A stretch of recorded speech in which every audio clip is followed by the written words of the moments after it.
Bonsoir à tous, chers amis, nous sommes Lag BaOmer. Lag BaOmer, c'est la Hivla de Rabbi Shimon Bar Yochai de ce soir, demain soir. Et si Dieu veut, on entend en parler encore demain soir en Mavrikour. On expliquera les différents traits de caractère Sphirot qu'on est en train de faire évoluer, de raffiner, de réparer pendant ces 7 semaines. Mais ce soir, on va voir un dossier qui est en rapport avec Rabbi Shimon Bar Yochai et qui est en rapport avec la paracha de cette semaine, la paracha Be'ar Bechukotai. Et le dossier, c'est un dossier très pertinent puisque c'est un dossier qui vient nous faire réfléchir justement. Rabbi Shimon Bar Yochai Rashbi était celui qui a dévoilé les secrets de la Torah avec le Zohar. Et du Zohar à Meron, enterré à Meron, et du Zohar. Après ça s'est découlé dans la Kabbale par le Harizal. Après ça par la Chassidut, par le Baal Shem Tov. Le Admor HaZaken par la Chassidut Chabad. Donc l'auteur de tout ça, c'est bien sûr le Zohar qui sont considérés comme les secrets de la Torah. Et c'est ce qu'on va voir ce soir ensemble, parce qu'il y a une question générale qu'on se pose sur la Torah et les systèmes de récompense et systèmes de punition, si on peut dire, qui peut exister. Comment se fait-il que la Torah ne mentionne nulle part dans la Torah le fait qu'il y a le salaire ou la récompense du monde futur? Pourquoi dans la Torah, la paracha de cette semaine, on dit les deux parachutes, Bechukotai, on ne parle pas du monde futur. Tu parles de... Tu vas de respecter les parents, tu auras longue vie, tu vas mettre tes tefilines, tu auras longue vie, tu vas donner la zakat, tu vas devenir riche. On ne parle pas de monde futur, le paradis. Bien sûr, ce sont des notions qu'on sait que les Chachamim nous ont enseignées. On va voir justement les sources. Mais si tu demandes à quelqu'un quelle est la source dans la Torah qui a le monde futur, en deux mots, est-ce qu'il y a un but de faire les mitzvot pour mériter du monde futur? Parce que dans la Torah, on écrit qu'il faut aller au monde futur, non? Alors, il y a des personnes parmi nous qui attendent quel pouvoir aller au monde futur. J'ai raconté plusieurs fois, j'ai raconté cette histoire. J'ai raconté cette histoire plusieurs fois. J'étais une fois en Angleterre, c'était à Manchester quand j'étais élève à la Yeshiva. Et on allait lire la Megillah dans une maison de repos, personnes âgées, comme on fait chez Chabad dans le monde entier. Il y avait une maison de repos qui s'appelait le Gan Eden. Ça, c'est le nom. Gan Eden, maison de repos comme un EHPAD. Je suis parti là-bas, il y avait une vingtaine, une trentaine de personnes âgées.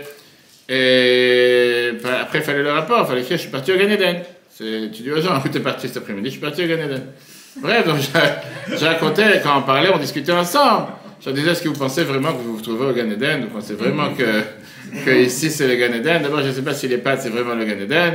Et même s'il s'occupe de vous vraiment à merveille, je ne pense pas du tout que c'est... En tout cas, celui qui a donné le nom à cette maison de repos, certainement qu'il pensait qu'il allait attirer beaucoup de clientèle, et pourquoi pas. La question, elle est, comme j'ai dit tout à l'heure, c'est une question qui est une question générale. Pourquoi faire les mitzvot? Qu'est-ce que je gagne en faisant une mitzvah? Tout court. Est-ce qu'en faisant une mitzvah, j'ai une récompense matérielle ou une récompense spirituelle? Est-ce que faire une mitzvah, est-ce qu'on fait ce que Dieu nous demande, c'est quelque chose qui peut forcément t'amener à un bien-être matériel, ou ça peut t'amener par force des difficultés matérielles et un bien-être spirituel? Donc, moi, je ne cherche pas à avoir un bien-être, je ne cherche pas à être heureux ou heureuse matériellement. Comme la semaine dernière, on a parlé du mariage, on va passer la semaine prochaine, le mariage, l'enfer, etc., etc. Les gens disent, tu sais quoi, laisse tomber. Si j'ai l'enfer sur terre, au moins j'aurai, dans le monde en haut, j'aurai le paradis. Je serai tranquille. Alors, il vaut mieux souffrir sur ce monde et être heureux dans le monde futur. Tu entends des gens qui te parlent comme ça, des fois. Et la réalité, c'est comme je dis à plusieurs personnes, je ne connais pas une personne qui est revenue du monde futur. Pour te raconter comment c'était là-bas, quel séjour il a passé. Il y a des gens qui pensent qu'ils vont au paradis, etc. Et on vit, comme je dis, dans une période qui est très intéressante. Parce que d'un côté, la vie, elle est énormément longue, il y a une longévité, grâce à Dieu, dans le monde entier, dans les 4 coins du monde et aussi en France. Et si à l'époque, au temps de la Mishnah ou au temps de la Gemara, les gens vivaient seulement quelques dizaines d'années, chaque fois qu'on va avec le groupe sur le OL, on fait le tour des cimetières et je montre à chacun comment on a des tombes 27 ans, 37 ans, 38 ans, 42 ans. Et pourtant, c'est des gens qui sont avant la guerre, c'est pas des gens qui ont eu quoi que ce soit. Pour avoir une idée, en 1880, à l'époque de notre cher ami, Otto Bismarck, qui était le chancelier allemand, avait inventé la notion de la retraite. Et il a dit que, de mettre de côté de l'argent, ça pourra faire en sorte que quand tu arrives à la retraite, tu pourras récupérer ce que tu as mis de côté pendant. Il a dit que l'âge de la retraite devait être 65 ans, en 1880. Mais la majorité des employés n'arrivaient pas à cet âge. Et donc, ça était garanti que les personnes étaient touchées. Pourquoi? Parce que la moyenne de la vie des gens était 50 ans. Donc, il était garanti que tu mets de l'argent de côté, ça avait un fonds monétaire international et que tu es garanti de ne pas On parle maintenant 1880, il y a 140 ans. C'était en avance, non? C'était en avance, tu vois. Aujourd'hui, c'est à l'inverse. Aujourd'hui, les gens, ils se plaignent quand tu leur dis est-ce qu'ils peuvent travailler 2 ans en plus. Et les gens, ils vivent en moyenne jusqu'à 100 ans. Combien? 100 ans. C'est vrai? On te dit qu'aujourd'hui, en France, il y a plus de 30 000 centenaires. 30 000 centenaires en France. Et attends dans quelques années. Et quand tu vois à la rapidité de la médecine, comme aujourd'hui, ça règle tous les soucis, tous les problèmes médicaux, grâce à Dieu, on voit que de plus en plus les gens ils vivent avec de plus en plus longtemps. Aujourd'hui, le plus gros problème que les gens ils ont, c'est pas que les gens ils partent jeunes, c'est que les gens ils partent vieux, on ne sait pas quoi faire avec. C'est pour ça qu'ils repoussent la retraite. Encore une fois, quand tu sais que tu as des gens aujourd'hui, qu'ils sont partis à la retraite à 55 ans ou 60 ans, et ils sont là pendant 30 ans, c'est-à-dire un tiers de leur vie à rien faire. Et les gens, et je connais des gens qui m'ont dit clairement, qui s'ennuient, ils voudraient être utiles, mais malheureusement, parfois dans la société, on ne les accepte pas, on dit non, vous êtes déjà vieux. Alors que tu as des gens dans certains pays qui ont 80 ans, 90 ans, les gens continuent à travailler sans aucun normal. Donc aujourd'hui, les gens ils vivent en moyenne presque double de ce qui était à l'époque. Et automatiquement, le défi de la vie il est beaucoup plus long. De l'autre côté, il ne faut pas se voiler la face, il y a beaucoup de gens qui te disent qu'il y a des moments vides. Il y a des moments où la vie elle est décevante. Il y a plein de moments vides, pas forcément chaque moment, c'est un moment qui est rempli. Pour ne pas parler de moments de souffrance, de moments difficiles que les gens peuvent passer. Et parfois, les gens se demandent la question à quoi bon de vivre. Plusieurs gens m'ont dit plusieurs fois les dernières années, regarde, j'ai monté toute cette structure, toute cette société, j'ai que des prud'hommes, que des casse-têtes, que des ennuis. Je vends tout, je suis aléa, je m'en vais, laisse-moi tranquille, j'ai plus envie d'ennui. Très bien, il est parti quand il avait 52, 53 ans. Et qu'est-ce qu'il fait maintenant? Qu'est-ce qu'il fait maintenant? Alors oui, tu as des gens qui, parce qu'ils en ont marre de se battre, ou ils ont dit on en a marre de tous ces casse-têtes, tous ces ennuis, on va tout mettre en l'air, et on va aller plonger à la plage. Nous, et on peut avoir aussi avoir l'usure de faire tout ça. L'usure. Ouais, vous savez, à force de soulever comme ça, il y a le coude qui... La fameuse réponse que je donne à tout le monde. La Torah, elle te dit que le tribu de Lévi, c'était une tribu qui devait travailler dans le temple de 20 ans à 50 ans. Ça ne veut pas dire qu'à 50 ans, ils allaient à la retraite. Ça veut dire que le travail de porter les meubles du temple, de porter les ustensiles, les mobiliers, tout ce qui était l'usure, tout ce qui était fatigant, c'était jusqu'à un certain âge. À partir de 50 ans, ils étaient basculés vers un autre poste dans le temple. Et il y avait la relève, éternellement. Il n'y avait pas de... En tout cas, il y avait la relève avec les autres qui arrivent, l'autre jeunesse qui arrive. Et pourquoi pas ce même système dans la société ou dans n'importe quelle société? Tu peux avoir quelqu'un qui va porter des poids lourds, etc. jusqu'à un certain âge. Et à un certain âge, il va basculer dans la même société à un autre poste. Où il va être assis sur une chaise, il ne doit pas porter des poids lourds, il doit mettre des étiquettes, imprimer, des autres choses. Grâce à Dieu, aujourd'hui, il y a tellement de choses qui peuvent être faites différemment. Pourquoi lui dire non? Si tu ne fais pas ce travail jusqu'à 100 ans, tu ne peux pas travailler. Il y a aussi le fait qu'à passer 50 ans, on enseigne les jeunes. C'est un autre point. Mais là, on ne parle pas tellement d'enseigner les jeunes, on parle surtout d'être actif soi-même. Et c'est ce qu'on va tout de suite voir. On va voir aujourd'hui un point important qui est énormément vital dans la vie de chacun d'entre nous, le fait de comprendre que Dieu aime la vie. Tout court. La vie, c'est la base de tout. Oui, il ne faut pas se voiler la face. Pas chaque moment dans la vie, c'est un moment de bonheur. Pas chaque moment dans la vie, c'est un moment où on joue sur la PlayStation 5. Pas chaque moment dans la vie, c'est dans la vie où on est en train de regarder des films et tous sans se fatiguer. Et pas le moment dans la vie, c'est chaque moment qui est utilisé à 100%. Tu veux sur la fenêtre? D'accord. Ok. Je transpire, mais si tu veux, je fais. Mais la Torah te dit que chaque moment... Non, pourquoi t'as pas un problème? C'est la solution. Mais chaque moment, c'est un moment qui doit être un moment avec valeur. Un moment avec un potentiel de pouvoir créer de manière illimitée. On verra après une histoire, une anecdote très intéressante. Les Midrash, on raconte sur une famille qui a fêté pour sa grand-mère en Angleterre, qui est arrivée à l'âge de 100 ans. Fêté l'anniversaire. Des dizaines de petits-enfants. Et derrière, les petits-enfants se sont réunis et ils ont chanté pour la grand-mère. Et ils ont vu qu'elle pleure. Mais dans la vérité, j'allais te dire, quand tu vois une grand-mère de 100 ans pleurer, tu ne poses pas trop de questions. C'est pas... Tu sais, peut-être... Va savoir. Et elle raconte comme ça. Elle dit, quand j'étais à Auschwitz, j'ai souffert de famine. J'ai souffert de maladies et d'énormes souffrances. Une fois, j'ai vraiment pensé que je ne peux plus souffrir. J'ai plus de force de souffrir. Et j'ai décidé de terminer ma vie. Finir avec ma vie. Je suis parti proche de la barrière électrique. Vous savez combien dans les fermes aujourd'hui, pour pas qu'une vache s'enfuit ou des animaux s'enfuient. Dès que tu touches là-bas, tu t'électrocutes. Alors pour les animaux, c'est à base d'os. Là-bas, c'était fait exprès, qui a été fait pour si jamais un prisonnier voulait s'enfuir, il allait s'électrocuter à mort. Un soldat nazi, il a vu, il a compris ce que je voulais faire. Il m'a frappé avec toutes ses forces. Et il m'a dit avec une phrase avec la plus grande cruauté, tu ne vas pas mourir si rapidement. Si tu penses que tu vas avoir une mort facile, tu n'auras pas une mort facile. Grâce à Dieu, j'ai été sauvé. Aujourd'hui, je suis assis ici près de 100 ans. Et quand je vous vois, toute cette vie qui est à l'intérieur de vous, les enfants, les petits-enfants, les arrière-petits-enfants, je pleure. Comment c'est possible qu'à un instant, j'ai douté de perdre ma vie dans mes mains? C'est-à-dire, quand je vois aujourd'hui tout ce que j'ai créé, tout ce qui a été créé, les continuités, je me suis dit, si j'aurais pu faire la bêtise, que dans ma vie, j'aurais pu perdre ma vie en un instant. Je ne peux pas juger aujourd'hui tous ceux qui sont suicidés. Mais j'ai eu affaire avec des gens suicidaires et suicidés dans la vie. Un des jeunes que j'ai rencontré, c'était un jeune qui était à la yeshiva avec nous, en Angleterre. Et c'était quelqu'un qui avait des difficultés chez lui à la maison. Il était venu à la yeshiva. Et moi, j'étais proche de lui. On parlait ensemble plusieurs fois. Et il parlait, tel, il me se moque de moi, l'autre, il se moque de moi. C'est pas des choses, bref, qu'il y a dans toutes les classes, etc. Je me rappelle toujours comment les Shabbats d'avant, on parlait ensemble. Et il se sentait mal à l'aise. Les gens l'appelaient, il était bizarre. Il était dans son coin, il parlait pas. Il parlait qu'avec certaines personnes. Arrive lundi matin, la police vient nous voir. On a trouvé telle et telle personne par terre. Et on voulait savoir si vous le connaissez. Apparemment, il fait partie de votre école, etc. Et malheureusement, il s'est avéré qu'il s'est suicidé. Et comment il s'est suicidé? Il est monté dans un bâtiment, en Angleterre, il y a des bâtiments avec 12, 13, 15 étages. Il est monté jusqu'en haut, il ne se faisait pas la fête. Ok, bref, je passe de ce que nous, on devait faire en tant que nous, on était presque enseignants à la yeshiva avec les jeunes, la classe des jeunes. Comment pouvoir faire passer le message? C'était pas simple par rapport aux enfants, les autres élèves, etc. Mais pourquoi je raconte tout ça? Parce qu'on a eu un psy qui est venu nous voir, qui est venu parler aux élèves et pendant plusieurs séances pour essayer de faire, reprendre le courant de la vie.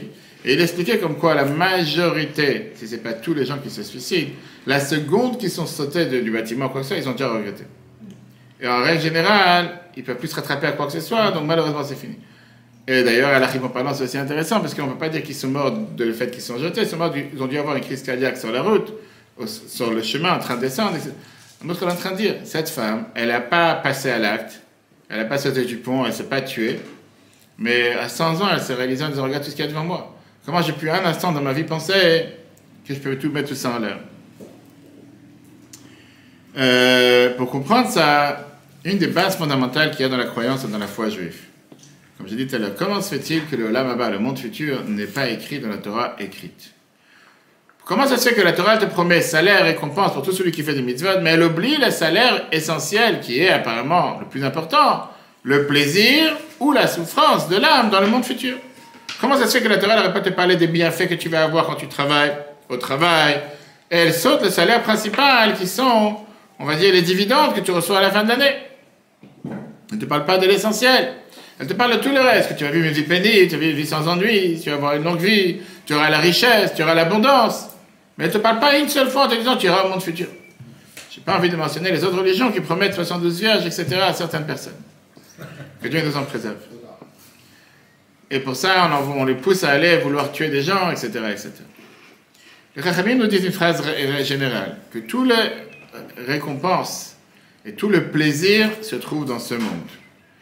Et à tel point que d'un côté, on a une Mishnah qui nous dit que tout le bonheur de ce monde ne vaut rien par rapport au monde futur.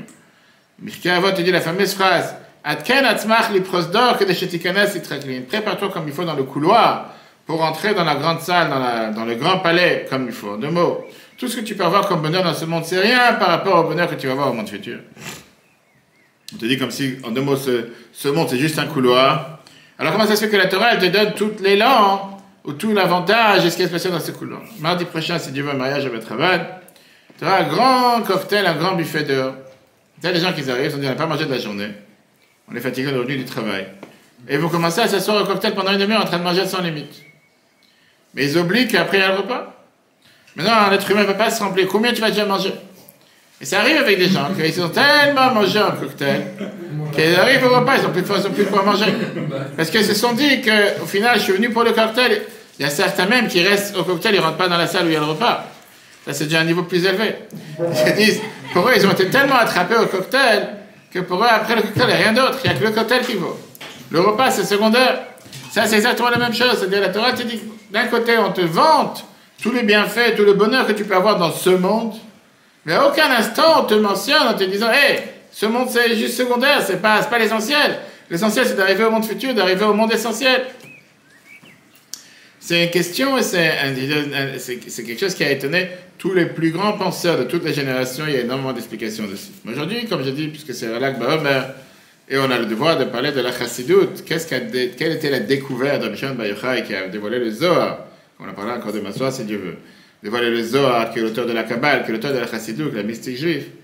Qu'est-ce que veut dire cette notion du fait que la Torah vante et la Torah valorise et la Torah donne de l'importance seulement aux récompenses dans ce monde et pas dans le monde futur? Et on verra si on répond la réponse en un seul mot, c'est que Dieu, la Torah, est fait pour vivre dans ce monde. La vie est essentielle. Qui veut dire, la Torah te dit que on doit tout faire pour obtenir la vie, encore un moment de vie, encore un moment de vie heureux. Quelqu'un m'appelait la semaine dernière avec une question à l'Afrique. Je demandais avec quelqu'un de sa famille qu'il devait être nourri par sonde, mais que les docteurs, de toute façon, ils disent que pas forcément il y a encore pour longtemps.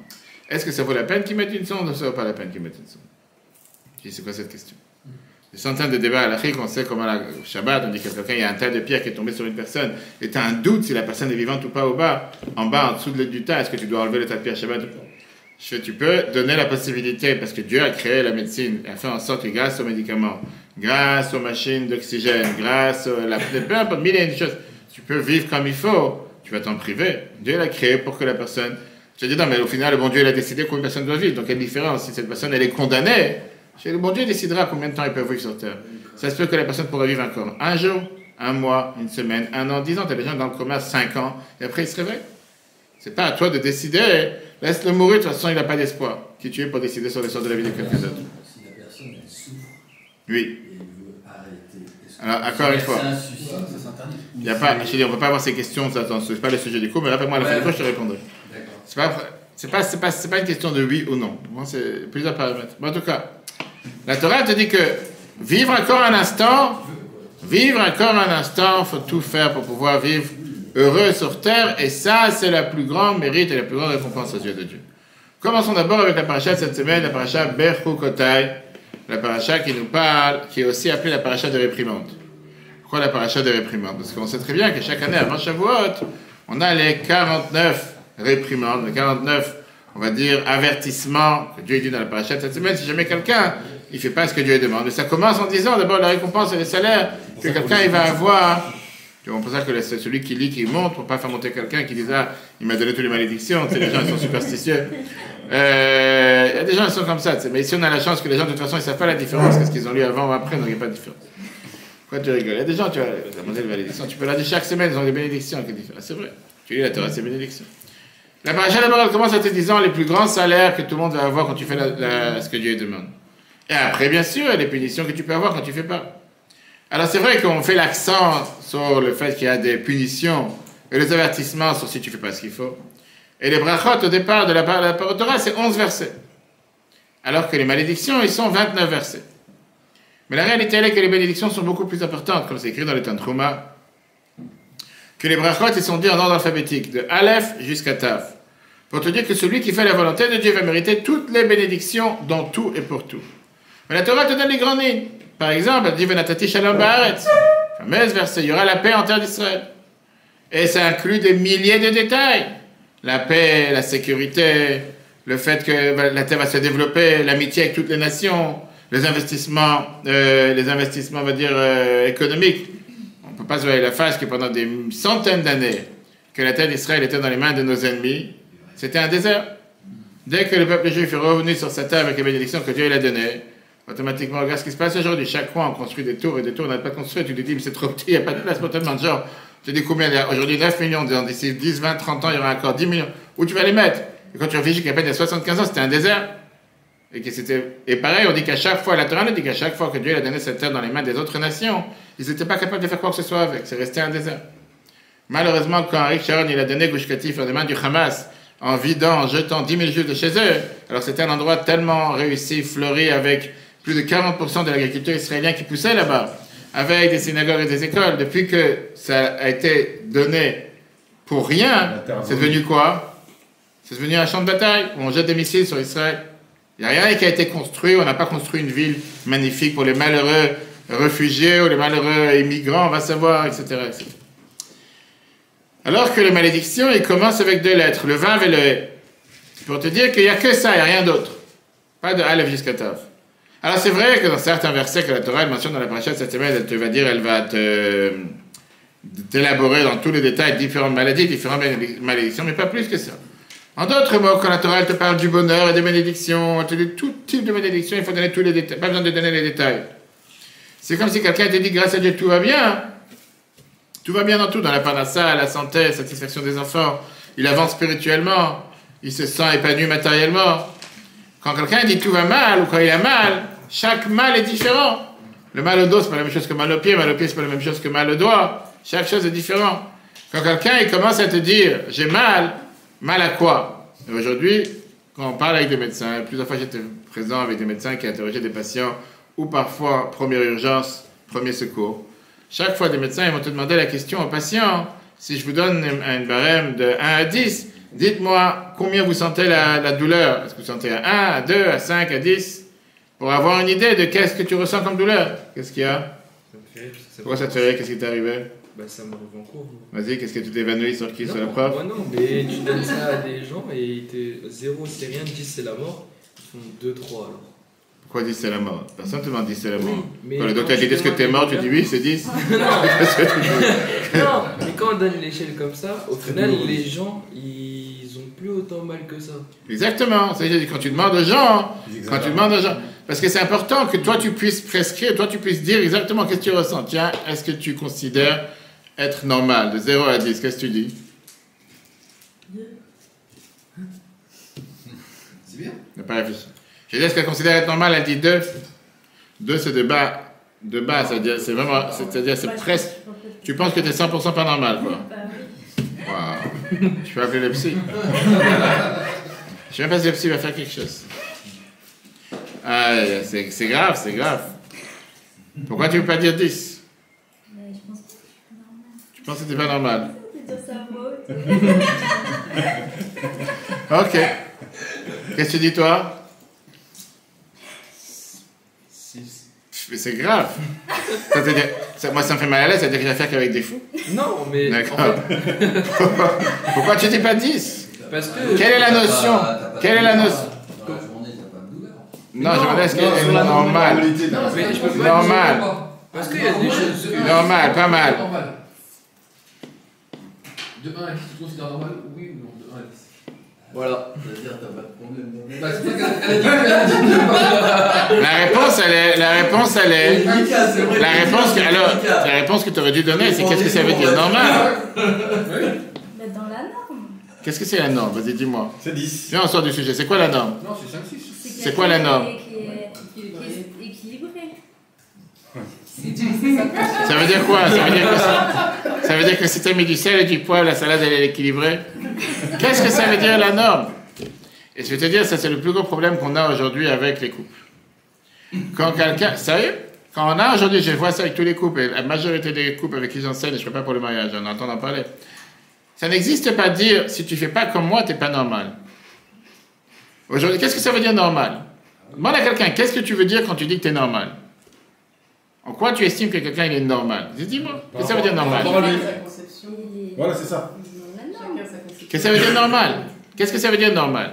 Quelqu'un qui mange une assiette de thon avec un demi-pot d'harissa à l'intérieur. Et quelqu'un qui mange une assiette de thon avec une cuillère d'harissa. Qui est normal? Ça dépend du côté où on se place. Les gens ils te disent t'es pas normal parce que t'es pas comme moi. C'est ça que ça veut dire normal. Dans le couple c'est la même chose. Qu'est-ce qu'elle est pas normale? Ou qu'est-ce qu'il est pas normal? Pourquoi il est pas normal? Parce qu'il fait pas ce que tu fais. Mais qui a dit que qu'est-ce que tu fais c'est normal? Pour toi ça c'est normal. Donc la question elle est pas quand toi tu dis 6, c'est normal par rapport à quoi? Où c'est écrit? Où tu as un Larousse ou un index, ou je sais pas, ou un baromètre, on va savoir qui te dit normal veut dire telle et telle chose. Il y a un poids normal, il y a une taille normale, il y a une couleur de peau normale. Non, mais Il y a quoi? Ouais, il y a ceux qui se maquillent du matin jusqu'au soir, et ceux qui font du botox. Il y a une moyenne.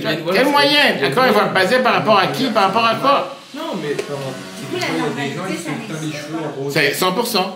Ça existe. n'existe pas de normal. Normal, ça veut dire par rapport à quoi tu définis normal?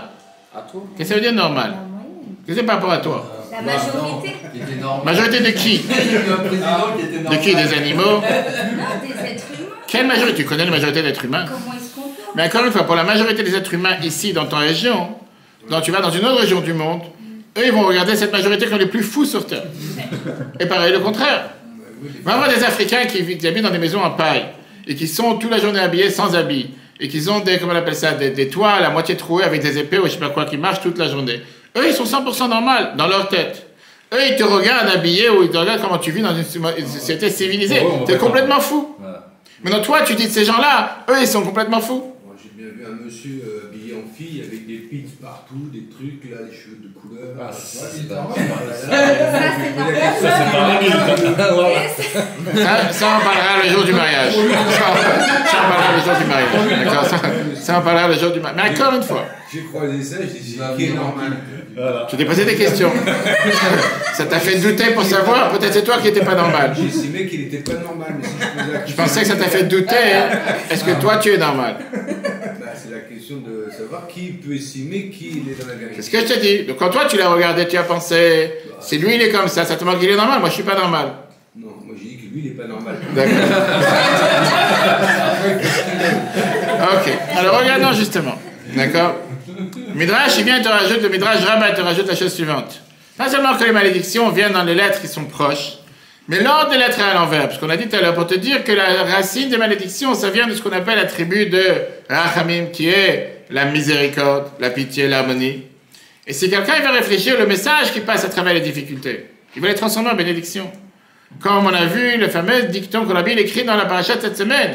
On sait très bien que l'Admor Azaken avait l'habitude de lire la paracha tous les Shabbats de l'année, et qu'une année, il n'était pas là pour lire la paracha de cette semaine, Bechukotai. Son fils, il s'est senti tellement mal, qu'il s'est évanoui à tel point qu'il y avait un doute s'il aurait pu jeûner le jour de Kippour. Il a dit, mais qu'est-ce qui se passe? Tous les ans, on lit cette paracha, qui est soi-disant appelée la paracha des remontrances, des malédictions. Pourquoi cette année est différente? Il a dit, comme mon père, il lit, je ne ressens pas les malédictions. Mais ça dépend, quel message tu veux passer à travers. Quand quelqu'un il a une douleur, il a une souffrance, il peut être bête, tordu, et parfois, il peut dire quoi? Il a une énorme souffrance, il peut créer sur cette souffrance. Quelqu'un, il peut comprendre que la souffrance qui lui est passée, c'est la meilleure des choses qui lui est arrivée. Pourquoi? Parce que c'est peut-être un signal d'alarme dans la vie, comment il doit changer son comportement. Que ce soit arrêter la drogue, arrêter la cigarette, ou faire un régime, ou commencer à faire du sport, etc. Entrons dans les détails de ce qui est mentionné dans la paracha de cette semaine. Vaïkra, chapitre 26. La Torah, elle te dit, regarde, je vous lis la traduction mot par mot. Si vous allez aller dans mes commandements et vous allez faire mes mitzvot, je donnerai la pluie en son temps. À l'époque, tout le monde était des agriculteurs. La terre donnera sa récolte et l'arbre du champ donnera ses fruits. Vous allez avoir une énorme abondance dans la récolte et vous allez pouvoir, comment on appelle ça, vous allez pouvoir être assis en sûreté dans votre terre. Je donnerai la paix en terre d'Israël. Vous allez pouvoir dormir sans avoir peur. Je vais exterminer tous les bêtes sauvages de la terre. Et dans Dvarim, qu'on lit tous les jours dans la tefila. Si vous allez écouter mes mitzvot que je vous ordonne, je vous donnerai la pluie en son temps. Et il y aura tout qui va pousser, le blé, l'orge, la vigne. Et je donnerai le blé dans les champs pour les animaux. Vous allez manger, vous allez être rassasiés. Faites attention, si jamais vous n'allez pas écouter Dieu, Dieu va s'énerver contre vous. Il va fermer le ciel. Il n'y aura pas de pluie et la terre ne va pas donner sa récolte. C'est chez nous. Exactement, bravo, exactement. Est-ce que la seule chose que la Torah elle a te parlé ici, c'est la terre, la pluie, les récoltes, les vaches, les moutons? Il n'y a rien d'autre intéressant. On n'a pas vu une fois ici, c'est écrit, les pieux ils vont être assis avec des couronnes sur leur tête, ils vont profiter de la divinité sur terre. La Mishnah dans Pirkei Avot te dit, il vaut mieux 1 heure de plaisir dans le monde futur que toute la vie qu'il y a dans ce monde. Tu dis quoi? Ça peut donner le plus grand kiff et le plus grand plaisir de tout ce que tu peux avoir dans toute une vie avec 1 heure dans le monde futur. Et ça, c'est une question que Rabbi Yosef Alv ou Rabbi Yitzhak Harama demande dans Sefer HaEkrim et dans Kedat Yitzhak. C'est un doute que tout le monde se demande comme question. Pourquoi la Torah ne mentionne à aucune reprise, à aucune fois, une récompense spirituelle? Je ne parle que des buts et des salaires et des récompenses matérielles. Le Kedat Yitzhak, il dit, je ne comprends pas. Fait tous ceux qui croient dans tout ce qui est la récompense et la punition de Dieu pour tous ceux qui font sa volonté ou pas, ils vont te dire, puisque l'essentiel c'est d'avoir une récompense spirituelle, comment ça se fait que la Torah elle te parle seulement de récompenses terrestres, de récompenses matérielles? Dans Shmuel, Hanavi, le livre Shmuel, Samuel, 1, chapitre 25. On te demande la même chose. Qu'est-ce que ça veut dire? Va'ata nefesh Adoni. C'était la période, d'abord j'explique, la période quand David s'est enfui de Shaoul. Malheureusement, il devait s'enfuir et courir d'endroit en endroit pour rester en vie. Et il a essayé de ramasser avec lui une bande de jeunes pour essayer de pouvoir survivre. Et ils se sont proposés de travailler dans une maison d'un riche, Naval à Carmélie. Et à la fin du mois, ils attendaient le salaire. La personne qui s'appelait Naval, Naval c'est des fois un truand et un roubla, ça c'est la traduction du nom, il n'a pas payé. Ils ont décidé de se venger de lui. Mais sa femme intelligente, Abigail, les a arrêtés, elle leur a dit, écoutez, il y a le monde futur, en disant, faites attention dans ce monde à ce que vous faites, et mon mari paiera la note dans le monde futur. Après quelques jours, il est tombé malade et il est mort. Et Abigail s'est mariée avec David. Ça, c'est l'histoire en cours. Ça, c'est ce qu'elle a dit. À deux mots, il y a une caméra qui vous regarde. On ne sait pas que tout est réglé dans ce monde. Mais non. Pourquoi la Torah n'en parle pas de tout ça? Pourquoi tout ça, monde futur, paradis? Pourquoi la Torah n'en parle pas? Regardons d'abord une parenthèse qu'on a parlé de ça plusieurs fois dans les autres cours, qu'on peut revoir sur torah.fr. La différence entre la récompense matérielle dans ce monde et la récompense spirituelle dans le monde futur. Rambam nous donne un point important. C'est clair que faire les mitzvot, c'est par définition pour recevoir un salaire et récompense dans ce monde. On voit clairement quand quelqu'un il avance et quand quelqu'un il évolue dans la Torah et les mitzvot, il change le mazal et il ouvre les nouvelles portes. Quelqu'un qui prend sur soi de faire une nouvelle tzedaka, il rajoute dans sa parnassa. Quelqu'un qui dit un psaume pour un malade, quelqu'un qui fait une prière, quelqu'un qui commence à mettre des tefilines, quelqu'un qui commence à manger kasher. Combien de fois on a fait avec le rabbi des centaines de milliers de miracles? Le rabbi disait commence à manger kasher, commence à mettre des tefilines, commence à faire la pureté familiale pour avoir des enfants. Sans fin, il y avait la vidéo Women's Club que tout le monde a vu avec le mikvé. Les gens ils ont tellement vu comment grâce à ça qu'ils ont commencé à faire la pureté familiale, ils ont eu des enfants, etc. On voit que c'est vraiment du tac au tac, comme on dit. Mitzvah matérielle, récompense matérielle. Il vient Rambam. Rambam dit sache une chose. Toute la raison pourquoi Dieu donne des récompenses matérielles, c'est comme on dit, ce sont les notes de frais pour pouvoir faire ton travail. Si je ne te donne pas ce que tu as besoin, tu ne pourras pas faire ce que Dieu l'a demandé. Pour pouvoir servir Dieu de manière tranquille, sereine, paisible, tu es obligé d'avoir ce que tu as besoin. C'est comme n'importe quel employé qui reçoit de son employeur le remboursement des dépenses qu'il a fait pour le voyage, pour le téléphone, etc., pour pouvoir arriver au travail en son temps. Et donc, Dieu, un juif qui prend sur lui de faire la Torah et les mitzvot, Dieu lui promet, je vais te remplir les conditions nécessaires que tu pourras le faire sans souci de parnassa, sans souci de plaisir, de satisfaction des enfants, et sans souci de santé. Après, le salaire essentiel, qui est en plus de tout ce que je te rembourse, de tes notes de frais, qui est pour le travail, ça c'est pas dans ce monde, ça c'est dans le monde futur. Puisque comme les Chachamim nous disent qu'il n'y a pas de récompense pour les mitzvot dans ce monde. Mais ça n'enlève pas le fait que je vais tout faire pour que dans ce monde, tu pourras obtenir tout ce que tu as besoin pour pouvoir faire ce que tu dois faire. En santé, en parnassa, en joie, etc., etc. Ça, c'est ce que Rambam écrit clairement dans la loi de Teshuvah, chapitre 9. Et donc, comment ça se fait que la Torah, elle te parle pendant des dizaines de versets? L'importance des milliers d'euros que tu vas avoir pour la santé, pour les habits, et qui sont, on va dire, les notes de frais, et qu'elle ne parle pas du salaire essentiel, de la retraite, ou bien les dividendes que tu auras dans la société, une fois que tu recevras ton salaire. Ce qui est essentiel, elle ne t'en parle pas. Le Kliyaka, un des commentateurs de la Torah, il te ramène 7 réponses sur cette question. Le Even Ezra a été dit que la Torah, elle parle pour les gens simples. En 2 mots, la Torah est en train de te dire que quelqu'un de moyen, pas qu'il y a un 2 sur 10 en normalité, quelqu'un qui est moyen en général, il ne va pas s'émouvoir d'avoir des promesses sur le monde futur. Quand tu dis à un employeur aujourd'hui, sache une chose, si tu fais bien ton travail, dans le monde futur, tu auras quelque chose, et tu sais quoi, laisse-moi tranquille. Moi, je suis venu travailler ici, dis-moi qu'est-ce que j'ai besoin ici. Donc, commence pas à me chanter le monde futur.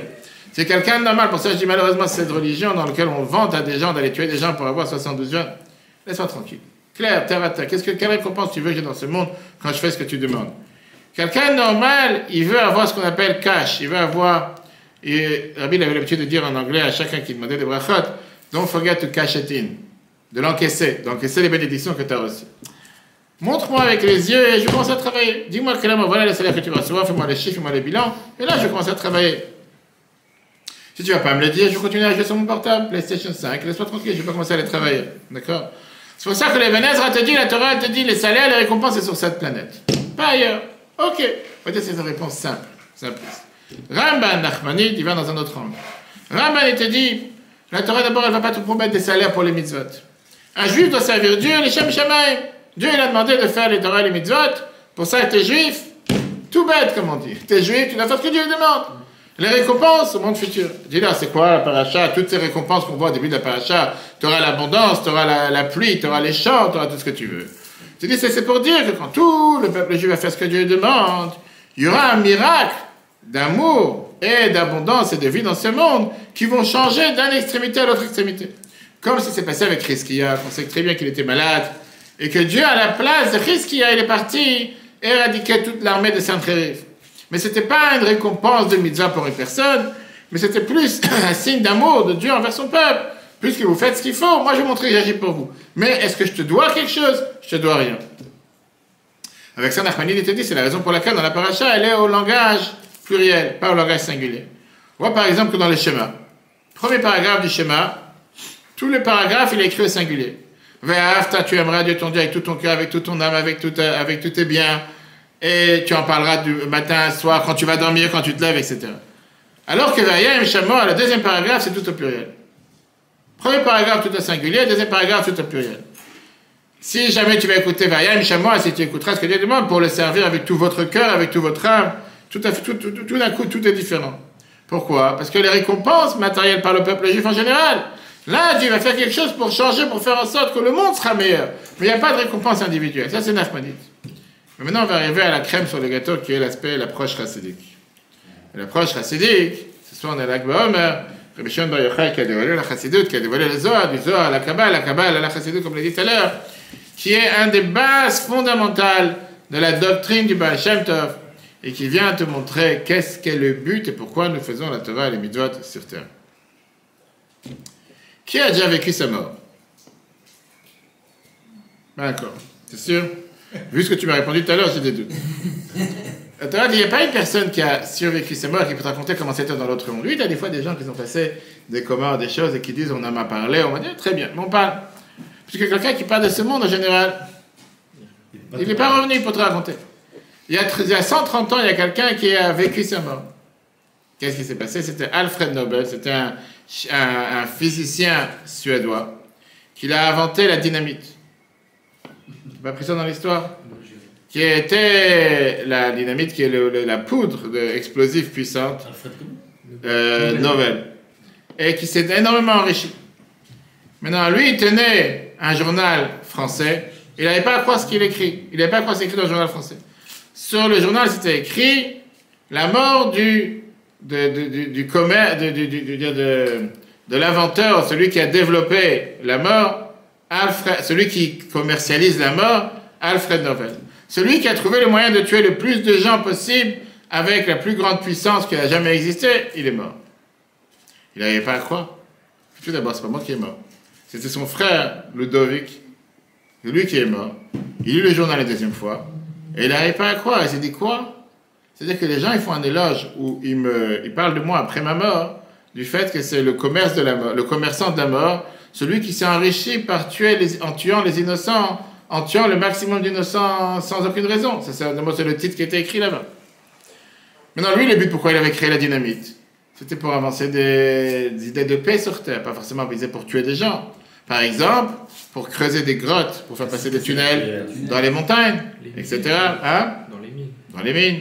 Ou bien pour faire exploser des rochers, pour aplatir des chemins. Quand tu vois aujourd'hui la beauté de ce qui a été fait dans certaines montagnes, tu te dis c'est tellement beau la nature, comment Dieu l'a créé, qu'il y a quelques années en arrière, il n'y avait pas de route, il n'y avait rien. Qui aurait pu penser, quand tu vois aujourd'hui par exemple autour de Jérusalem, on dit que c'est que des montagnes tout autour. Comment on n'aurait pas de creuser dans les montagnes, et des terrains, et des trains, et des grottes? Comment on aurait pu faire ça s'il n'y aurait pas eu tous ces moyens qui existaient à l'époque? Malheureusement, les humains, ils ont volé la thèse qu'il a développée, qui était positive au départ, pour tuer et pour enlever la vie. Il a compris qu'il a reçu un énorme cadeau. S'il était capable de lire sur le journal « Monsieur est mort » en inventant de comment exterminer le maximum de monde, comment réparer son héritage qu'il va laisser sur Terre. tout le temps qu'il est sur terre, il peut encore changer de ce que les gens vont se rappeler de lui. Il a pris toute la richesse qu'il a fait de pouvoir avoir inventé cette dynamite. Et il a décidé de donner justement des prix Nobel aux personnes qui vont arriver à certains exploits dans leur vie, dans la santé, dans la culture et dans la paix. Et ça fait plus de 120 ans que le jour de la mort de Nobel, il y a ce qu'on appelle la remise des prix Nobel en présence du roi suédois sur les grands développements qui se passent à travers la nature. Au passage, une grande majorité qui a été prise par des juifs. On a parlé de ça plusieurs fois, pour ne pas exciter les antisémites de parmi nous. Mais en tout cas, c'est comme ça. Mais non, contrairement... Donc ça, c'est par rapport à lui. La Torah, elle parle sur ce monde, pourquoi? Parce que ça, c'est la vraie histoire. Chaque instant sur terre, c'est un moment qui a de la valeur. Chaque instant sur terre, c'est un moment de vie. La Torah, elle te parle sur ce monde et les récompenses qu'on a dans ce monde pour te répéter sans arrêt, à maintes reprises, tu as une valeur, ta vie, elle vaut, ta vie, elle est importante, toi, tu es important, Dieu, il te valorise, Dieu, il t'a choisi, Dieu, il t'a amené dans ce monde et chaque instant de ta vie, c'est un instant éternel. Ça n'existe pas un moment en trop. Ne considère pas un instant que tu veux rien. Ne considère pas un instant que quand quelqu'un te demande est-ce que tu es normal, tu dis 2 sur 10. Ta vie, il n'y a pas plus important que ta vie et personne ne pourra remplacer le devoir que toi tu as à faire. Si Dieu t'a créé, madame, il a décidé que sans toi, ce devoir ne pourra pas être fait par quelqu'un d'autre. Parce que s'il aurait pensé que tu es en trop, ou que tu auras des pâquerettes, et que tu es absolument pas normal, je ne pense pas qu'il t'aurait créé. Et ça, c'est ce que chacun doit se dire. Regarde cette merveilleuse lettre que Rabbi il écrit dans le chiffre 3, par rapport au dossier de la vie après la mort. Il y a un sens pourquoi la Torah, elle en parle tellement peu. D'une simple raison que la Torah s'occupe de la vie dans ce monde. Qu'on le fasse après la volonté de Dieu, comme c'est écrit dans la Torah. Par ça qu'on fait les mitzvot tous les jours.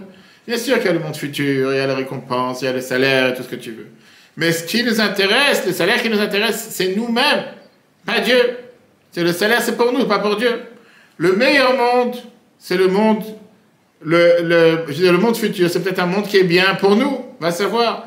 Mais Dieu, il a décidé, intéresse-toi plus à ce qui se passe sur cette planète. Il ne va pas t'intéresser à ce qui se passe ailleurs. En 2 mots, notre but, c'est depuis que Dieu a donné la Torah, de rattacher le haut et le bas, d'amener la lumière dans un endroit où il n'y a pas, d'amener la vitalité dans un endroit où il n'y a pas, de faire en sorte de faire jaillir la lumière divine dans un endroit où ça n'a pas encore existé. Ça, c'est en 2 mots le travail des shluchim dans le monde. Dieu n'a pas cherché qu'on est dans un endroit où il y a une communauté, où il y a une synagogue, où il y a quelque chose établi, et là, dans un endroit où il n'y a rien, et de là-bas créer du néant quelque chose, comme en Saint-Néman et comme ailleurs. Ce message, il est d'ailleurs écrit dans les Mishnayot qu'on voit vu dans le Maxime de nos pères, que les commentateurs expliquent de manière tellement large. Maxime de nos pères, chapitre 4, Avot, Mishnah 16, Rabbi Yaakov, il te dit, ce monde représente comme un couloir par rapport au monde futur. Prépare-toi dans le couloir pour entrer dans le palais. Mais il y a la Mishnah qui vient juste après, la 17. Yafeh sha'a achad b'tshuva masim tovim ba'olam hazeh mikol chaye olam haba. Mieux vaut une heure d'action de tshuva et bonnes actions dans ce monde que toute la vie du monde futur. Après, il te dit une 3e phrase qui est encore contradictoire. Mieux vaut une heure de plaisir dans le monde futur que toute la vie dans ce monde. Et la question est là, alors qu'est-ce qui se passe? C'est quoi le meilleur monde? Ce monde ou le monde futur? Où est le palais et où est le couloir? Au départ, il te dit que ce monde, c'est qu'un couloir, c'est quelque chose qui est banal, qui n'est pas important avant de rentrer dans le palais. À la fin, il te dit qu'il vaut mieux une heure de plaisir dans le monde futur que toute la vie qu'il y a dans ce monde. Et donc, quelqu'un doit se dire, tout ce que j'aspire à vouloir avoir dans ma vie, c'est d'arriver au monde futur. Mais en plein milieu, il te dit, mieux vaut avoir une heure dans ce monde d'action, de bonnes actions, de tchouva, que toute la vie qu'il y a dans le monde futur. Alors, décide-toi, c'est quoi le meilleur? Ce monde ou le monde futur? Ou quand je te demande où tu veux mieux être, dans ce monde ou dans le monde futur? Hein? T'as encore un doute. Pourquoi? Parce que tu ne sais pas ce qui se passe ailleurs. Oui, je pense que ça serait bien. D'où tu sais? Parce que j'ai confiance en Mais pourquoi Dieu t'a envoyé dans ce monde? En mission. Il y a plein de choses à faire. Pourquoi il t'a envoyé? Il t'a envoyé parce que tu as une mission à faire dans ce monde. La réponse racédique est la suivante. Le but, pourquoi Dieu il a créé l'homme, c'est pas pour l'homme, mais c'est pour servir Dieu. Si tu cherches ton bien-être, tu cherches ton plaisir, tu cherches où tu vas avoir le plus grand kiff, le plus grand bonheur, alors, bien sûr, tu peux dire le monde futur. Mais le but, pourquoi Dieu t'a créé, c'est pour avoir des mitzvot dans ce monde. Sinon, comme Dieu, il ne veut pas enlever le salaire qu'il te doit. Alors Dieu te dit que tu auras, un énorme salaire. Mais le salaire, c'est la mitzvah elle-même. Et il n'y a pas une plus grande valeur à la mitzvah que le plaisir que Dieu a du fait que tu fais ce qu'il t'a demandé dans ce monde. Pas dans le monde futur. Le plus grand bonheur de l'homme, bien sûr, ça peut peut-être être dans le monde futur. Ce monde, c'est considéré peut-être comme un couloir par rapport au monde futur. Mais la beauté, la valeur des actions, comment Dieu l'aperçoit, c'est quand tu fais ce qu'il t'a demandé sur terre. Dieu, il a décidé à un certain moment de te créer dans tel endroit, dans tel environnement, dans telle famille, dans tel lieu, en disant, à partir d'aujourd'hui, le monde ne peut plus exister sans toi. Et c'est pour ça que je t'ai créé. Chacun d'entre nous. Et toi, tu lui dis, tu t'es trompé, monsieur. Il valait mieux que tu ne me crées pas, parce que si j'étais resté en haut, ça aurait été plus intéressant. Viens la Chassidut et te dit que non. Si Dieu il a décidé qu'il t'a créé, que ce soit toi, que ce soit Laurence, que ce soit n'importe qui est assis ici, lui, il laisse tomber, j'ai un doute. Mais les gens, en général, n'importe quelle personne, Dieu, il te dit, ça veut dire qu'il a décidé à ce moment précis que tu peux pas, le monde ne peut plus exister sans toi. Maintenant, à toi de faire ce que tu veux faire.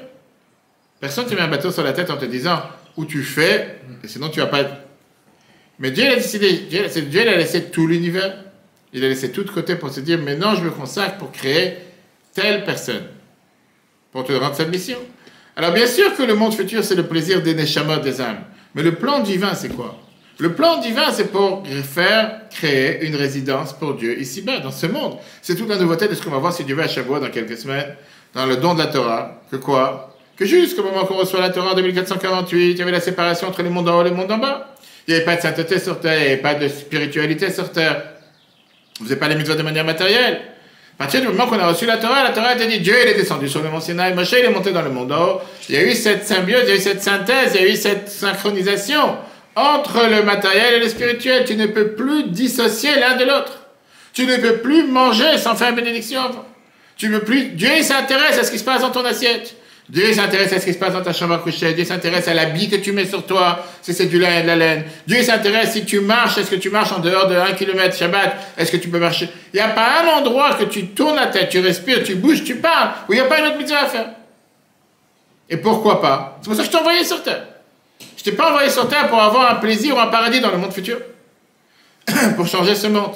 Et c'est pour ça que la réponse à la question de Fabrice tout à l'heure, c'est pour ça que l'importance de la vie juive n'a aucune valeur, n'a pas de limite. Elle n'est pas limitée à quoi que ce soit. Alors que dans certaines autres religions, on valorise les morts, et on élève des shahids, on élève des personnes pour aller mourir en tant que saints. Et dès qu'il y a quelqu'un qui est parti poignarder un juif ou quoi que ce soit, on le valorise, et on va appeler des ronds-points sur leur nom, et on va les valoriser en disant « Ah, quel bonheur !» Et quand tu interviews leur grand-mère ou leur mère, qu'est-ce qu'ils te répondent devant tout le monde? Qu'est-ce qu'on est fier de nos enfants, et qu'est-ce qu'on est fier qu'il est mort comme un martyr, que Dieu nous en préserve.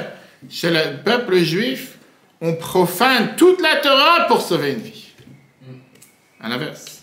On est capable de profaner toute la Torah, on te dit que Pikuach Nefesh, Dochet Kol HaTorah Kula. Sauver une vie d'une personne repousse toute la Torah, pas le contraire. Il y a quelques mois, j'ai un ami qui était dans une réunion avec un professeur Asa Kasher, qui a écrit le code éthique de Tzahal. Il a raconté que Tzahal, c'est la seule armée dans le monde que dans son code éthique, moral, il y a ce qu'on appelle le dossier, le chapitre, la sainteté de la vie. En deux mots, l'obligation du soldat de faire attention sur la vie de ses camarades jusqu'à dernier instant. En parlant, il a dit qu'il a attrapé, d'où il a appris ça, c'est pas quelqu'un de religieux, il a dit qu'il a appris ça de la Torah.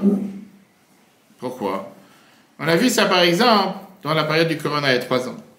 Le Corona a touché essentiellement, on va dire, les gens âgés ou les gens qui avaient des maladies, des maladies avec caractère aigu ou important, etc. En Italie, par exemple, la moyenne des gens qui sont morts avec le Corona, ils avaient 80 ans. En Israël, 81 ans. La norme, on va dire, la moyenne de la mortalité, c'est en général à l'âge de 82 ans. Et donc, il y avait des pays qui ont préféré l'économie sur la vie, en disant que si de toute façon c'est les anciens qui partent, autant continuer à travailler, et que les anciens n'ont qu'à partir plus rapidement, et qu'ils nous laissent tranquilles.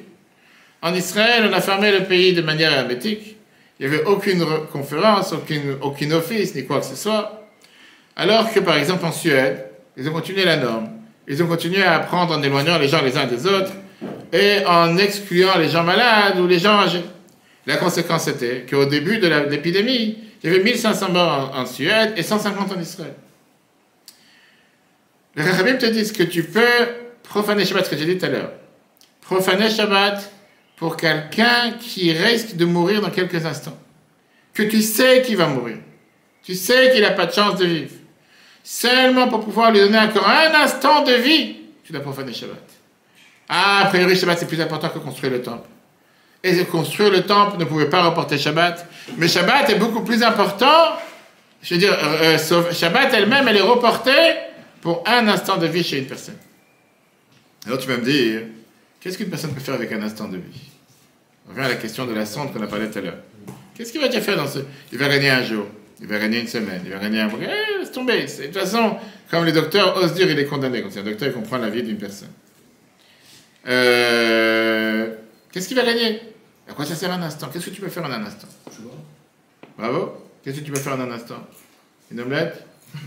Combien de temps ça prend? Qu'est-ce que tu peux faire en un instant? Qu'est-ce que tu peux faire en un instant? C'est quoi un instant? Viens à la Mishnah Berurah, j'ai dit plusieurs fois. Tout d'abord, quelqu'un peut faire tchouva, il peut se repentir. Et au passage, on raconte que pour un mariage, il faut avoir 2 témoins qui sont cachers. C'est-à-dire cachers, pas qui sont mangeables. Des gens qui font la Torah comme il faut. Quand tu te trouves dans un endroit, on dit qu'il y a une fois, la Gemara te pose cette question. Un mari qui est venu voir sa femme et qui a dit, je me marie à condition que je suis un tzaddik gamo, que je suis un tzaddik parfait, le meilleur sorteur. Cette femme, elle s'avère qu'elle se renseigne, elle voit que c'est pas le plus grand pieux sur terre. C'est peut-être quelqu'un de pieux, mais il y a des choses qui sont pas terribles. Est-ce que le mariage tombe à l'eau ou pas? Pareil, c'est marié avec condition que je suis la meilleure personne sur terre. Et il s'avère, le lendemain, tu te rends compte que c'est pas la plus belle personne sur terre. Qu'est-ce que tu fais? Est-ce que tu tiens à ce mariage ou tu dis non? Laisse-moi tranquille, tu m'as menti, tu m'as trompé, tu m'as trahi, le mariage tombe à l'eau. T'as pas écouté la question. Il a dit, je me marie avec toi à condition que je suis la meilleure personne sur terre. Parce que je suis la meilleure personne sur terre. Donc tu dis quoi? Si je me marie avec la meilleure personne sur terre, je vais me marier avec telle personne. Et demain, il s'avère que tu te renseignes sur la personne. Tu dis, ça me paraît un peu louche. Et tu vois que c'est pas 100% la personne la plus clean, la meilleure sur terre. Est-ce que tu dis, tu m'as trompé, tu m'as trahi, tu m'as menti, je n'ai pas envie de vivre avec quelqu'un pareil? Ou tu dis non, pourquoi pas? Le deuxième. Ok. Qu'est-ce que tu dis toi? Ouais, quoi? Je sais pas, parce que ça dépend ce qu'il a fait avant. Je répète encore une fois, la personne t'a dit, je suis la personne la plus pieuse sur terre. Il peut me dire ce qu'il veut. Hein? Il peut me dire ce qu'il veut. Il t'a trompé, il t'a trahi. Mais tu m'as trahi, bah au revoir. Bah pourquoi t'as dit tu sais pas au départ? Non, mais parce que si c'est... Je sais pas, enfin, en fait, ça dépend de la gravité de ce qu'il a fait. En fait, il a dit. Pas compris la question. Il a menti par rapport à toi. Il t'a dit je suis la personne la plus pieuse sur terre. Déjà, tu vas être plus pieux que tout le monde. D'accord? Maintenant la réponse elle est que non. La Chal te dit Shema erer tshuva belivo. Peut-être que dans son cœur, en un instant, il a fait tshuva. Le fait qu'en un instant, il a fait tshuva, il est considéré un tzaddik gamo. Ça se peut qu'effectivement, il a fait des mauvaises choses. Mais ça se peut que le moment même, ça lui a pris un instant, il a fait tshuva. Qu'est-ce que tu peux faire en un instant? La Mishnah Berurah te dit qu'on repousse toutes les mitzvot pour la vie d'un autre juif. La vie, c'est énormément important. Ner Hashem, Bishmat Adam, de la dernière Neshama, parce qu'on allume des bougies. On dit que les juifs, on est schizophrènes des bougies. On est schizophrènes des bougies. Les gens, ils allument une bougie quand quelqu'un est né. C'est qu'à chaque fois que quelqu'un donne naissance à un enfant, on rajoute une bougie. Quand quelqu'un part de ce monde, on allume une bougie. À un mariage, on accompagne le Khatan Kala avec des bougies. Quand tu as une cérémonie de joie en général, tu as des bougies sur la table. Quand il y a une ilula, comme ce soir, la Bohème, on a l'habitude d'allumer des bougies de tzadikim. Tu as des femmes séfarades que pour un oui ou pour un non, pour que les enfants ils gagnent, ils réussissent les examens, j'ai allumé des veilleuses. Des fois, je rentre dans des maisons, tu as 250 veilleuses dans la salle à manger, tu as peur que ça prend feu si tu bouges de travers, partout des veilleuses. Et tu parles avec des grands-mères, des personnes vraiment qui sont pures, qui sont pieux, et qui disent j'ai allumé des veilleuses, j'ai fait des veilleuses, j'ai fait des vœux, j'ai allumé des bougies. Tout autour des bougies. La Torah te dit que la Neshama, c'est une bougie, la bougie de Dieu. Pourquoi pas? Ça ne peut pas faire du mal, on va dire. C'est pas quelque chose qui est interdit. On l'a vu la semaine dernière, on a parlé de ça plusieurs fois avec le fameux Baal Tshuva, le plus grand reconnu dans la Torah, Rabbi Elazar ben Dourda, que la dernière minute de sa vie, quand il s'est rendu compte qu'il n'y a plus personne qui peut prier pour lui, qu'il n'y a plus personne qui peut sauver sa vie, il a fait tchouva en un instant. Et le ciel a dit, Yesh kone olamo b'sha'acha, tu as quelqu'un qui est capable de pouvoir acquérir son monde, le monde futur, en un instant. Alors, quel enseignement on apprend de tout ça? Rappelez-moi à la fin, deux histoires. D'abord, la Moazakan te dit, il y a un débat entre Beth Shammai et Beth Hillel comme dans tout. Le débat, il était, est-ce que ça valait la peine de créer l'homme ou pas? La conclusion était, c'était mieux de ne pas l'avoir créé que d'avoir créé. Vu les casse-têtes et les ennuis qu'il nous causent, dans le monde d'en haut, on se dit, laisse tomber. De l'autre côté, la Torah, elle te dit que quand Dieu il a regardé le monde, une fois qu'il a créé le monde, qu'est-ce qu'on dit dans le Kiddush vendredi soir? Dans le 6e jour, Vayad, Kol Asher Asa, Veinet Tov Meod. Dieu, il a créé le monde, il a vu que c'était magnifiquement bien. La vie, Dieu, il n'a pas dit elle est facile. Dieu, il n'a pas dit que c'était la vie au paradis sur terre. Il a dit Tov Meod, que c'est très bien. La vie n'est pas forcément facile. Pas forcément tu vas recevoir des récompenses à longueur de journée. Pas forcément elle est juste, mais elle est très bonne. Ce que tu peux recevoir avec une bénédiction, tu ne peux pas forcément recevoir avec tout le monde futur. Et c'est pour ça qu'on a le devoir d'investir dans ce monde à chaque instant. Chaque mitzvah qu'on fait est énormément important. Chaque instant que Dieu te donne pour vivre, pour respirer, tu dis, c'est quoi? Dieu m'a encore donné un instant pour faire quelque chose de bien. Je saute et je le fais. Pas convaincu. Ce soir, c'est la Omer. Il y a 2 ans, je me rappelle comme aujourd'hui, j'étais en travail en Israël pour la mission Solidarité Israël. Avec le Corona, il fallait déplacer. Et quand je suis arrivé en Israël, on a entendu les malheurs, les plus mauvaises nouvelles qui se sont passées à Méron, avec les 45 morts qui se sont fait écraser vivants, parce qu'il y avait cette masse de gens qui sont sortis, etc., et en espérant que ça ne se reproduise plus. Alors écoutez cette histoire qui s'est passée, avec une des personnes qui était présente sur place. Chaim Gantz, c'est un sophère à Bnei Brak. Il a perdu sa fille de 5 ans. Pendant les shivas sur les personnes qui ont été tuées à Méron, il a décidé d'aller voir les familles de ceux qui ont perdu des personnes, d'essayer de leur parler de la souffrance que lui, il a eue dans sa vie quand il a perdu sa fille de 5 ans. Il rentre dans la maison de ses amis, de ses voisins, qui étaient en train d'être assis, les shivas, sur la mort de leur fils, Menachem Zagbar, qui est décédé à Méron, qui a été tué à Méron. Et il a vu qu'il y avait des Birkat Amazon sur la table, plusieurs livres. Ils lui ont dit que Menachem avait l'habitude de faire Birkat Amazon du livre. Et donc, ils proposent à ceux qui viennent consoler cette famille, qui prennent sur eux une bonne décision pour Sané Shema, de lire Birkat Amazon comme il faut. Chaim, il a dit, prends sur moi cette mitzvah, de faire attention à Birkat Amazon. 4 semaines plus tard, il va acheter un pain dans une rue, et il monte dans l'appartement où il travaille, où il y a les sofrim, les différents scripts qu'il corrige, les Sefer Torah, etc.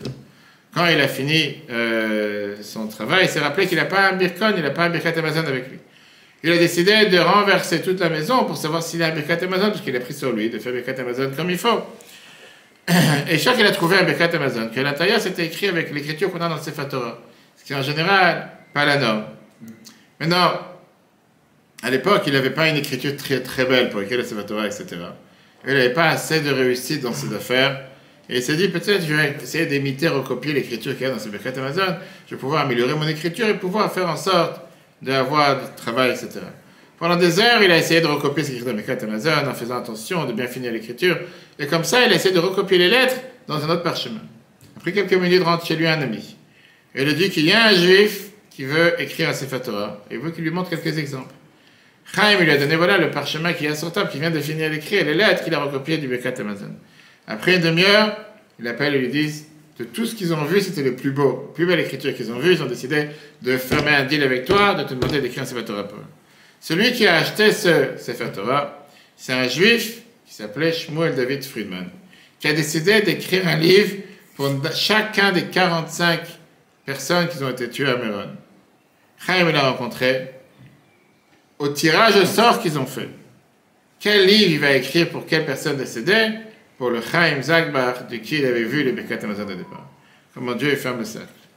En 2 mots, chers amis, ce qu'on apprend dans la Torah, dans la paracha de cette semaine, c'est énormément riche.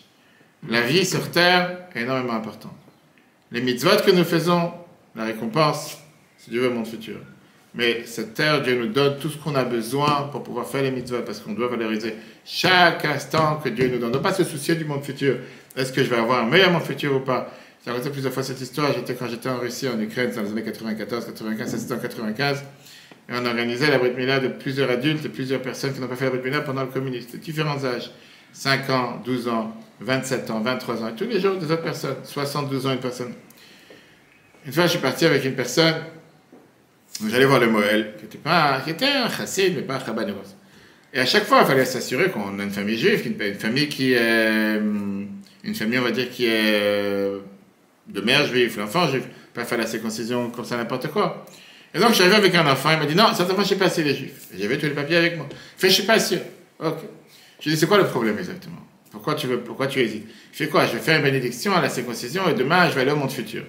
Et là-bas, ils vont me dire, tu as fait une bénédiction en vain. Je dis, vraiment, tu t'inquiètes que la seule chose pourquoi ils vont te reprocher au monde futur, c'est que si aujourd'hui tu fais une bénédiction en vain, je fais, tu sais quoi? Laisse-moi faire la bénédiction et toi, fais ce que tu dois faire. C'est ça, c'est ton souci. Ça, des gens, que toute la vie, c'est, qu'est-ce qui va se passer plus tard? Vis sur terre. La Torah te dit que Dieu te donne les mitzvot. Vivre avec les mitzvot. Vis avec les mitzvot sur terre. Fais ce que Dieu te demande et assure-toi. J'ai raconté plusieurs fois qu'en 1951, Rabbi avait parlé sur l'assurance vie. Rabbi disait comme quoi les gens, parfois on leur promet des merveilles une fois qu'ils vont mourir. Rabbi parlait de ça en disant, pourquoi tu vas investir ton capital? Parce que si jamais quelque chose m'arrive, au moins j'aurai telle et telle chose. Fais des mitzvot. C'est ce que Dieu te demande sur terre. Profite de ton capital quand tu es vivant, pas quand tu auras 120 ans. Exactement la même chose, ça c'est l'enseignement qu'on apprend de la Gemara, mais demain soir on en parlera longuement. Le cours en replay sur retora.fr, si Dieu veut, demain soir 19h30 les grillades, le barbecue annuel, qu'il fasse chaud ou qu'il pleuve, ici au Betrabat si Dieu veut. Qu'est-ce qu'il y a? Non, rien, j'ai dit que demain je devais parler de porte coulisse. Laisse tomber la porte coulisse, la Gemara à demain. Et n'oubliez pas qu'on allume les bougies ce soir et demain, pour la mémoire de tous les tzadikim et profiter de toutes ces bénédictions. Le Rabbi avait demandé d'aller au Ohel, d'aller prier sur la tombe du Rabbi le jour de la Omer. C'est considéré comme si c'est un Méron. C'est le moment où on peut demander à Dieu toutes les bénédictions qu'on a besoin. Que Dieu fasse qu'on puisse recevoir toutes ces bénédictions et pouvoir les encaisser de manière tangible, réelle, pour le bien de tous. Très bonne soirée à tous et à demain soir si Dieu veut.